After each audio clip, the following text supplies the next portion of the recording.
Otepatou Severti le Kamit. Je vais parler aujourd'hui de nos enfants qui sont nés en Europe. Nos enfants issus de l'immigration, qu'on appelle ici généralement les Wesh. Donc c'est comme ça qu'on les appelle. Donc je veux parler du cas de la France, qui est le pays que je maîtrise le mieux. D'autres vont les appeler les racailles, d'autres vont les appeler les enfants nés dans les cités et autres, comme on les appelle ici, les enfants des cités.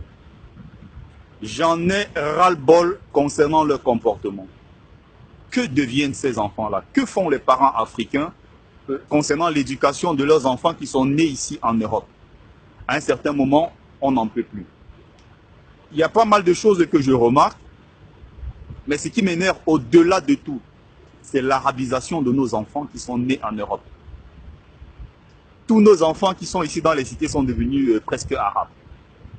J'arrive pas à comprendre. Quand ils s'expriment, il n'y a que les expressions arabes qui sortent de leur bouche. Je n'arrive pas à comprendre comment nos enfants peuvent à ce point-là perdre leur identité. Finalement, ils n'ont pas une identité africaine. Finalement, ils n'ont pas une identité arabe ou bien occidentale. Finalement, vous vous retrouvez où? Quelle est votre identité? Je m'adresse à ces wesh-là. On les appelle comme ça, mais wesh, c'est une expression un peu vulgaire comme ça, ils aiment bien s'appeler entre eux comme ça, pour faire la différence en fait entre ceux qui sont nés ici, qu'on appelle wesh, et ceux qui sont nés en Afrique et qui sont venus en Europe se chercher. Donc les gens comme moi par exemple, ils vont m'appeler blédard. Donc ceux qui sont nés en Afrique, ceux qui sont nés au bled. Quand ils s'expriment, ces wesh là, il n'y a que wesh, wesh ma gueule, wesh, je lui aurais niqué sa pute de gueule, je lui aurais niqué sa pute de race, ce blédard et tout. Mais à chaque fois que ces enfants-là s'expriment, il n'y a que des mots dégueulasses qui sortent de leur bouche et toujours des mots arabes. Salam alaikum, hamdulillah, sartek, khoya, oh le miskin. Ils n'ont que des mots arabes qui sortent de leur bouche au quotidien. Curieusement, les mêmes arabes qui les traînent dans les cités comme des petits moutons n'utilisent pas les mots ou bien les expressions qui sont issues de nos langues africaines. Pourquoi il n'y a que nos enfants pour courir après ces gens-là? Pourquoi il n'y a que nos enfants pour se sentir tout petits, se braquer quand ils sont face aux blancs? Et une fois arrivés face à leurs frères noirs, ils se sentent les plus forts, les plus courageux, les plus dangereux et autres. Quand ils sont face aux arabes, pourquoi ils se braquent? Pourquoi copier la culture des arabes? Ils sont pour la plupart seulement noirs de peau, mais ils sont arabes dans le cœur, arabes dans la mentalité et dans les traditions. Leur souffre-douleur, c'est des blédards. Quand ça ne marche pas, c'est à cause du blédard. Tout le temps, ils tapent sur les blédards. Ils tapent, ils retapent dessus. Pourtant, leur véritable défi qu'ils ont à relever, c'est contre les blancs. C'est face aux blancs, je vais dire, c'est face aux arabes qui les traînent dans les cités comme étant, qui courent après eux comme étant des petits moutons. Comment vous pensez, comment vous arrivez à croire que dans un pays comme la France, vous avez déjà la chance d'être né dans un pays comme la France, on a beau dire, mais c'est un pays où on peut véritablement s'intégrer. La France a fait son devoir. Déjà, vous pesez à coups de milliards sur l'économie française de chaque fois, chaque année, parce qu'il faut dépenser cet argent-là pour vous entretenir. C'est des milliards qu'on dépense tout le temps pour vous entretenir. Vous dormez 4, 5, 6 dans une chambre sur des lits en étage.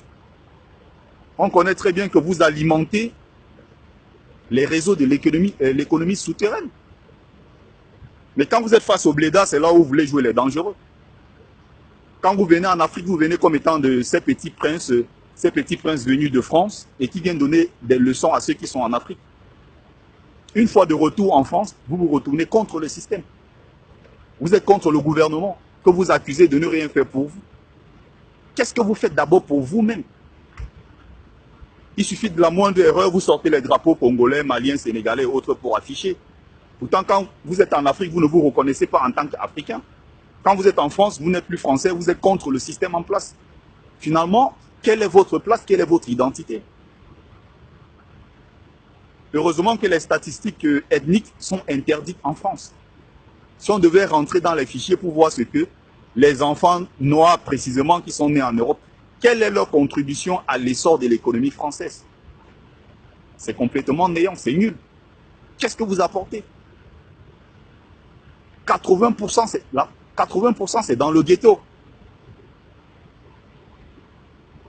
Vous avez des défis à relever pour vous imposer, pour espérer avoir une place en France, pour être accepté. D'ailleurs, le véritable kamite authentique n'a pas besoin de se faire accepter, comme je peux voir des petits larbins aller faire plaisir aux gens, aller jouer les petits singes parce qu'ils veulent se faire accepter. Le noir véritable, le noir kamite, un noir authentique n'a pas besoin de se faire accepter. Il s'impose. Pour vous imposer, il faut créer les entreprises. Il faut bien pouvoir travailler. Pour pouvoir avoir une place de choix, une place respectable en France. Ça passe par là. Il faut faire des études. Il y a des gens en Afrique qui sont en train de... souvent, avec qui je cause, ils me disent nos enfants qui sont nés là-bas, forcément, ils reviendront un jour développer l'Afrique. J'en rigole tout le temps. Parce que ceux qui sont déjà ici ne servent à rien, ils ne servent pas à grand chose. Comment ils vont être capables de venir développer l'Afrique quand ils ne sont pas déjà utiles à la France? Vous êtes embourbés dans les cités avec les Arabes à un certain moment, vous êtes tellement arabisés. Il n'y a que vous pour vous arabiser. Les Arabes de leur côté ne font pas comme vous, Africains. Ils ne puisent rien dans votre culture africaine. Même s'ils sont aussi africains, c'est un autre sujet. Mais à un certain moment, je me demande, mais c'est quoi votre problème? Vous êtes dans les transports en commun, il n'y a que vous qu'on entend, vous faites des bruits partout. Vous posez les pieds là où les gens viennent s'asseoir. Vous faites des bruits partout, les motos, les voitures, les concerts de klaxons, vous le faites tout le temps dans les quartiers. Quand il y a de la casse, c'est vous, vous êtes là de gauche à droite. Vous embêtez les gens. Pour pouvoir vous imposer, c'est pas possible de pouvoir s'imposer dans... Il y a ceux qui sont en Afrique, et si je leur dis aujourd'hui que nos enfants qui sont nés, qui ont grandi en Europe, dans les cités ici, parfois savent à peine lire et écrire correctement, ils ne vont pas croire. Même s'exprimer, il est impossible pour eux de construire 4-5 phrases sans faute. Ne parlons même pas de l'écrit. Pourtant, ils sont nés, ils ont grandi en France. Que deviennent ces enfants-là? Même les Maghrébins que vous prenez aujourd'hui comme vos frères dans les cités, allez dans leur pays, Marrakech, Alger et autres, c'est à 2 heures de Paris. De temps en temps, prenez vos vacances comme vous avez l'habitude ici. Déjà, les vacances, c'est pour ceux qui travaillent. Descendez souvent chez eux, allez-y, voir quelle est la situation de vos frères noirs dans ces pays arabes. Ceux que vous prenez ici dans les cités comme étant vos frères. Allez voir comment ils traitent les noirs chez eux. Vous reviendrez ici ayant appris des choses. Peut-être vous n'aurez plus le même comportement. Il faut remarquer que même sur place en France, ces Arabes-là ne veulent pas de vous, les Noirs. Ils ne veulent pas de vous. Une femme arabe, quand elle a perdu la route et qu'elle n'a plus de valeur dans sa société, elle ne peut plus se marier avec un vrai arabe. C'est là où elle se retourne en se disant, bon, je vais prendre un petit black musulman pour perdre le temps en attendant. Quand elle sait qu'elle n'a plus espoir. Et toi, le petit black musulman, tu es prêt à faire tous les sacrifices pour sortir avec une fille maghrébine, les petits beurrettes qu'il y a partout ici dans les cités. Un véritable père arabe ne pourrait jamais donner sa fille en mariage. Très peu sont des cas. À moins que vous soyez grand footballeur, grand musicien, comme c'est le cas en France, la majorité des grandes personnalités noires de France qui ont réussi sont en couple avec soit des blanches, soit des maghrébines. Vous voyez que l'argent aussi en partie est important pour combattre le racisme. Parce qu'à partir du moment où vous êtes riche, vous avez créé des entreprises, vous avez réussi dans le business ou bien le foot, la musique et autres. Les Arabes ne vous regardent plus comme étant des Noirs, mais simplement comme celui-là qui peut financer. On vous regarde comme le capitaliste. Donc en ce moment-là, un père arabe ne va pas hésiter de donner sa fille en mariage parce qu'il sait que sa fille ira vivre dans de bonnes conditions. On peut voir nos footballeurs qui sont nés et grandis en France, les petits riches des cités, qui sont avec les filles maghrébines. Vous ne pouvez pas vous imposer en France si vous ne faites pas assez des études. Vous vous comparez tout le temps au blédard. Quand ça ne marche pas, c'est le blédard. Quand ça marche, oui, c'est vous. Nous, les blédards, on vous dépasse de très loin. Il n'y a même pas photo.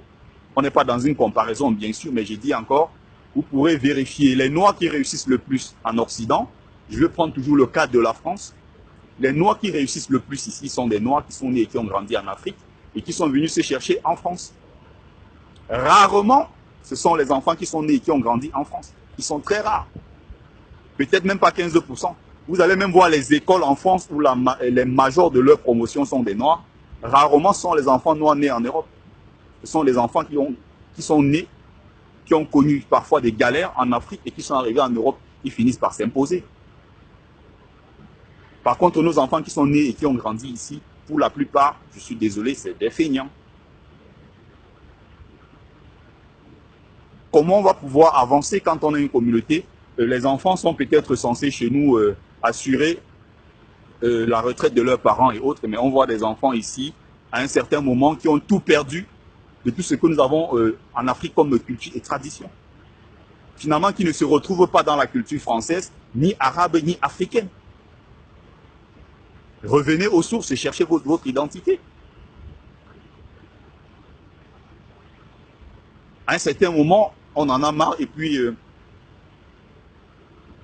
j'aurais peut-être, je voulais à travers cette vidéo-là essayer de soulever le débat sur cette question-là.